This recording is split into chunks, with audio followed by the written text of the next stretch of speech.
This video tutorial I will explain how to create a new timer whose associated thread has a specified name and may be specified to run as a daemon thread.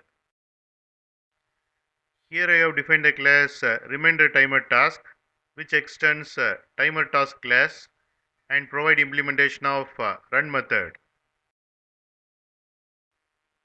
Here I have defined the class timer demo. Here I am creating a new timer object whose associated thread name is reminder timer and the thread will run as a daemon thread. Here I have created reminder timer task object. Then using schedule method of timer object, I am scheduling the reminder timer task for only one time.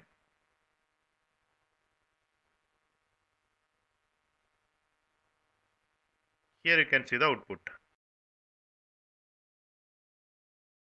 You can get Java source code link from the description of the video. In mobile, to see the description, click on this icon. It will expand like this, and here you can see the description. It contains Java source code links. Click on these links to get the Java source code.